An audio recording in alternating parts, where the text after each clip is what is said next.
আসসালামু আলাইকুম। আমি বিউটি চলে এলাম আরও একটা নতুন দিনের ব্লগ নিয়ে। সবাই কেমন আছো? তো চলো শুরু করি ব্লগটা।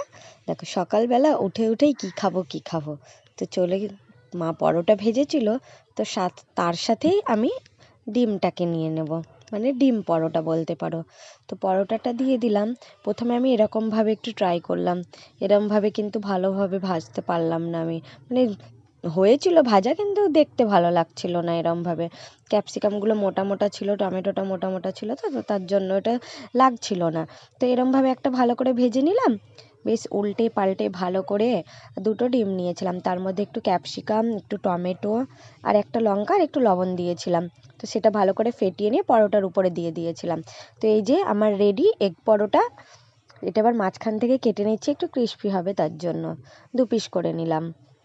এটা দুদিক তারপর উল্টে পাল্টে আমি ভেজে নিলাম। এরপর আরও একটা পরোটা আমি ভাজবো, এবার একটু অন্যরকমভাবে ভাজবো। আগে দিয়ে দেবো ডিমটা, পুরোটা দিয়ে দিলাম, যা বাকি ছিল সবটুকু দিয়ে দিলাম। তারপর একটু বড় করে নিলাম। এই যে দেখো টমেটো ক্যাপসিকাম সবই দেখা যাচ্ছে, এটাতে বোঝাই যাচ্ছে। তারপর এরপর পরোটাটা দিয়ে দেবো। এরকমভাবেই তো ভাজে, তাই না? আমি ওটা একটু অন্যরকমভাবে ভাজতে গিয়ে ওটা ছিঁড়িকুটি হয়ে গেল। তো এটা ভেজে নিলাম, এটাও ভালো করে উল্টে পাল্টে বেশ ভালো করে লাল করে ভেজে নেব। তারপর এটাও মাঝখান থেকে, এটা আবার উপর থেকে আমি দিয়ে দিলাম ভাজ করে, এটাও ক্রিস্পি হবে তার জন্য। মাঝখান থেকে কেটেও নিলাম, এটাও 2 পিস করে নিলাম, ভালো করে ভেজে নিলাম। তারপর এটা তুলে নিলাম।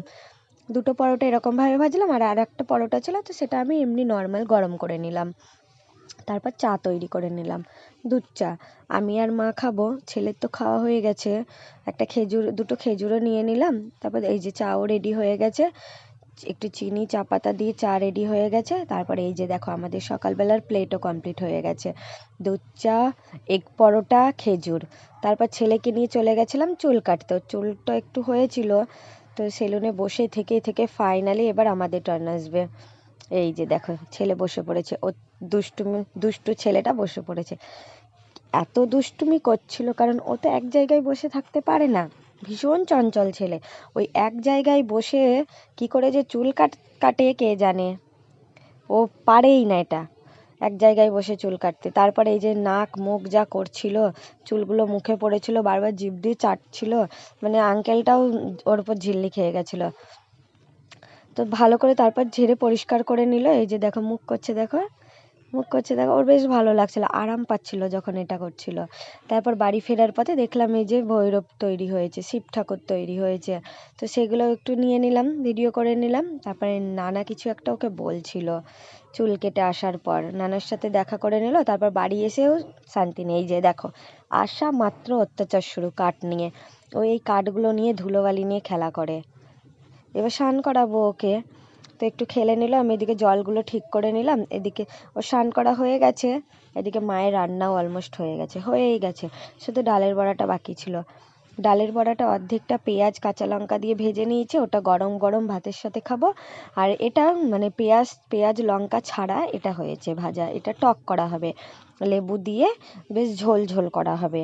তার জন্য এটা অর্ধেকটা, যেটা পেঁয়াজ কাঁচা লঙ্কা দিয়ে ভাজা হয়েছিল সেটা তো আমাদের ভাত খাওয়ার আগেই শেষ হয়ে গেছিলো ধরে নাও, মাত্র 2 পিস পড়েছিল। তারপর আমি একটু সয়াবিন রান্না করেছিলাম, কি দিয়ে ভাত খাবো শুধু ডালের বড়া দিয়ে, তার জন্য ভাবলাম একটু সয়াবিন, কিন্তু সয়াবিনটা আজকে একটু আমি অন্যরকমভাবে রান্না করেছি। তো সেই রেসিপিটাও তোমাদের সাথে শেয়ার করে নিচ্ছি।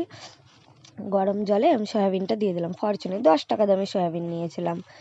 তো এই যে গরম জলে দিয়ে দিলাম, তারপর ঢেকে রেখেছিলাম, ওটা আমি গ্যাস অফ করে দিয়েছিলাম। এদিকে রেডি করে নিয়েছি দেখো ক্যাপসিকাম, টমেটো, কাঁচা লঙ্কা, রসুন, পেঁয়াজ সব কেটে নিয়েছি আমি। তোমরা বুঝেই গেছো যে সয়াবিনের কি রেসিপি হচ্ছে, তাই না? তো এই যে রেডি আমার, কত স্পঞ্জি দেখো সয়াবিনটা, ফরচুনের সয়াবিনটা ভালো বেশ। তো সেটা জল ছেড়ে নিলাম আমি, তারপরে এই যে শুকনো করে নিলাম। তারপরে এটা না আমি কর্নফ্লাওয়ার দিয়ে মেখেছি, যে সবগুলো একসাথে চিপে চিপে ভালো করে তুলে নিলাম, জল থাকলে আবার হবে না। ভালো করে চিপে চিপে তুলে নিলাম, বেশ অনেকটাই ছিল 10 টাকার প্যাকেটে, 10 টাকার প্যাকেটটাই আমরা নিয়ে আসি, বেশ তাও অনেকটাই থাকে। এই যে দেখো সয়াবিনগুলো কত স্পঞ্জি, বেশ বড় বড়ও হয়ে গেছে। তো এটার সাথে আমি একটু কর্নফ্লাওয়ার দেবো, তারপর হলুদ গুঁড়ো, লঙ্কা গুঁড়ো, যা যা মশলা লাগে সব দিয়ে দিলাম, লবণ, এটা দিয়ে ভালো করে মাখিয়ে নিলাম। একটা ডিমও দিয়েছিলাম এতে আমি। যেমনভাবে আমরা চিলি চিকেন তৈরি করি ঠিক একদমই, মানে চিলি সয়া তৈরি হচ্ছে আর কি। এই যে লঙ্কার গুঁড়ো দিচ্ছি এবার আমি, সামান্য একটু দিলাম কারণ ছেলেরটা খাবে তো। তারপর হলুদ গুঁড়ো দিলাম, আর দিলাম জিরে গুঁড়ো, এটা দিয়েই মাখিয়ে নিয়েছিলাম। তারপর কর্নফ্লাওয়ার দিয়েছিলাম, এই যে কর্নফ্লাওয়ারও দিলাম, আর দিয়েছিলাম ডিম, ডিম দিয়েছিলাম, একটু আদা রসুন পেস্টও দিয়েছিলাম। তো ভালো করে এটা মাখিয়ে নিয়েছিলাম। যে দেখো ডিমও দিচ্ছি আমি, একটা গোটা ডিমই দিয়ে দিয়েছিলাম পুরোটা, কারণ অনেকটা সয়া ছিল তো, একটা গোটা ডিম না দিলে হবে না, পুরোটা শক্ত শক্ত লাগছিল। তো তারপরে এই যে আমি ভালো করে মাখিয়ে নিলাম। আমি এদিকে মাখাচ্ছিলাম আর ছেলেটা ওদিকে খেলা করছিল, আমাকে খুব ডিস্টার্বও করছিল খেলতে খেলতে, ওটা ক্যাপচার করিনি আমি। তো তারপর কড়াইয়ে গরম করার জন্য তেল দিয়ে দিলাম আমি, ফরচুনেরই তেল দিলাম আমি, সাদা তেল দিলাম। তো তারপর একটা একটা করে ভেজে নেব, পকোড়া করে ভেজে নেব। তো পকোড়াটা যখন আমি ভাজছিলাম না সয়াবিনের, খুব সুন্দর একটা গন্ধ বেরোচ্ছিল। ছেলে তো ভাবছে যে ওর জন্য আমি চিকেন রান্না করছি, ও চিকেন ভেবেই এটা কিন্তু খেয়েছিল আজকে।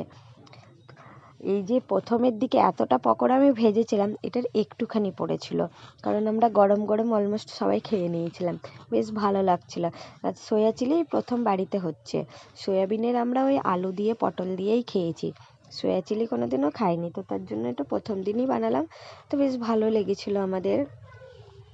তো এই যে গরম গরম তুলে নিলাম, দেখো বেশ মোটা মোটা হয়েছে, দেখে কিন্তু চিকেন পকোড়াই মনে হচ্ছে, তাই না? তো ছেলেকে এই জন্য আমি দিয়েছিলাম চিকেন পকোড়া বলেই, ও বেশ দুটো খেয়েছিল গরম গরম, আর বাকি তো আমি তো বেশি খেয়ে নিয়েছি, মাকেও দিয়েছিলাম। তারপরে এই যে বাকিটুকু দিয়ে দিয়েছিলাম। এই যে দেখো খাওয়ার পর কতটুকু পড়েছিল প্রথমেরটাতে, আমরা অর্ধেকটা খেয়েই নিয়েছিলাম।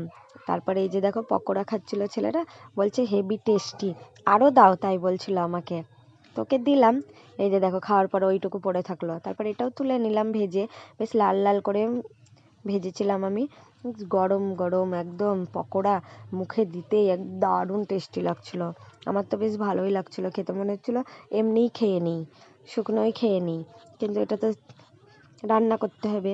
তো তারপরে দিয়ে দিলাম আমি রসুনটাকে ভেজে নেব, কাঁচা লঙ্কাটাও দিয়ে দেবো, পেঁয়াজটা দিয়ে দেবো, সবই একসাথে দিয়ে আমি ভেজে নেব। এই যে দেখো তারপর পেঁয়াজ দিলাম, পেঁয়াজগুলো বেশ একটু বড় বড় করেই কেটেছি, যেমনভাবে কাটে আর কি সেইভাবে কেটে নিয়েছি। আর একটা গোটা ক্যাপসিকাম নিইনি আমি, অর্ধেকটা ক্যাপসিকাম নিয়েছি। আর ক্যাপসিকামটা সবুজ ছিল, লাল ক্যাপসিকাম ছিল না, তার জন্য আমি টমেটোটা নিয়েছিলাম, মাঝখানের অংশটা বাদ দিয়ে দিয়েছিলাম, শুধু খোসাগুলো নিয়েছিলাম আর কি। তাহলে ওটা বেশ লাল লাল হয়ে থাকবে, দেখতে ভালো লাগবে, কালারফুল লাগবে।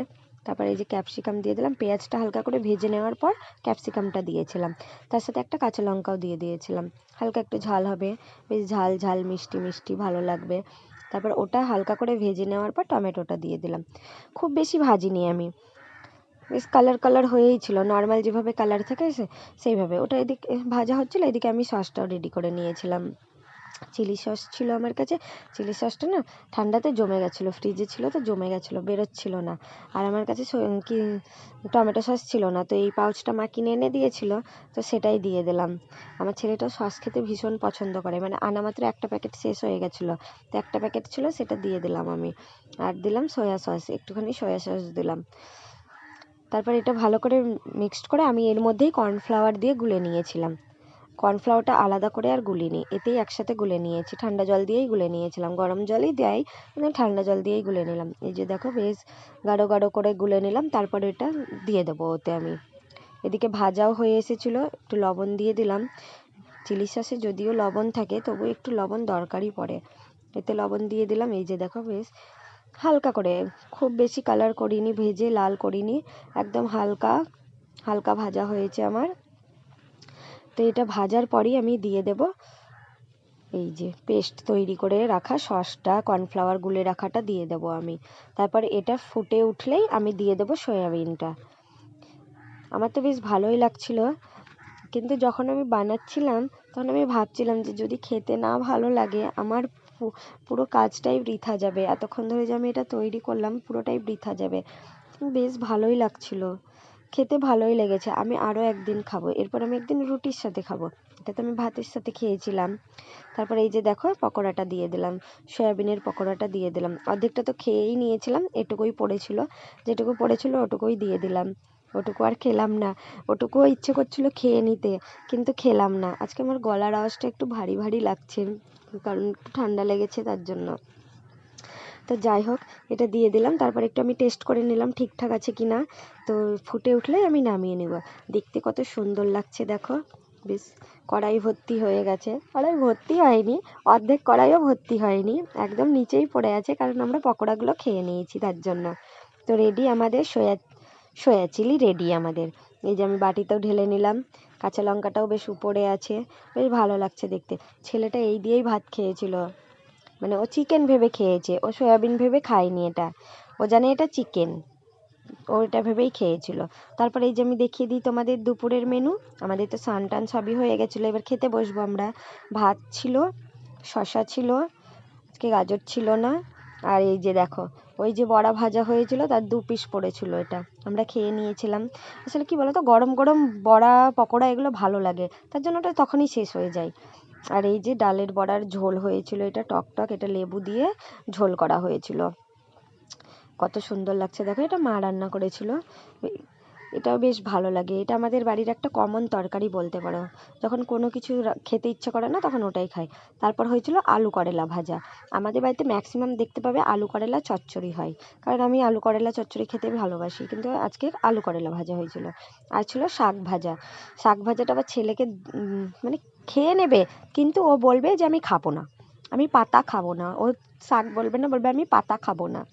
তারপরে এই যে দেখো আমাদের টপার সয়া চিলি একদম রেডি হয়ে গেছে, বেশ দেখতেও ভালো লাগছে সয়া চিলিটা, আমার খেতেও ভালো লেগেছে। তারপর আমি ভাবলাম আরেকটা রেসিপি তৈরি করা যাক, পুডিং। কোনোদিনও পুডিং খাইনি, পুডিং তৈরিও করিনি। তো যাই হোক, এটা তৈরি করেছিলাম ভ্যানিলা এসেন্স ছাড়াই তৈরি করেছিলাম, তার জন্য হয়তো একটু মানে কেমনই লাগছিল ফ্লেভারটা, কিন্তু আমাদের তো ভালো লেগেছে, ছেলের ভালো লাগেনি। এইবার ছেলের রিয়াকশান দেখো, রেডি হয়ে যাও সবাই আমার ছেলের রিয়াকশান দেখার জন্য। ও যে এরকম করবে আমি ভাবতেই পারিনি। এই যে দেখো, ওর খেয়েই গা গলিয়ে গেল। প্রথম 2বার বাইট নিল, তারপরেও আর ওরও সহ্য করতে পারলো না। এবার ভেবেছি যখন তৈরি করব ভ্যানিলা এসেন্স দিয়েই তৈরি করব, তাহলে ফ্লেভার চলে আসে, নইলে ওই ডিম ব্যানানা এগুলো দিয়ে আর ভালো লাগছিল না। তারপর ভেবো না যে রাত হয়ে গেছে, এটা দিনের বেলায় মশারি টাঙানো হচ্ছে। আসলে আমাদের এদিকে এত মশা যে দিনের বেলাতেও মশারি টাঙাতে হয়, নইলে মশাতে কামড়ে শেষ করে দেবে, ডেঙ্গু ম্যালেরিয়া হয়ে যাবে আমাদের। যদিও প্রথম দিকে আমাদেরকে কামড়ে দিয়েছেই মশাতে। তো তারপর এই যে মশারি টাঙিয়ে ছেলেকে শুইয়ে দিয়েছিলাম, আমি একটু রেস্ট করে নিয়েছিলাম। ওদিকে বিকেল হয়ে গেছে, আমার স্টুডেন্টরা পড়তে চলে এসেছে।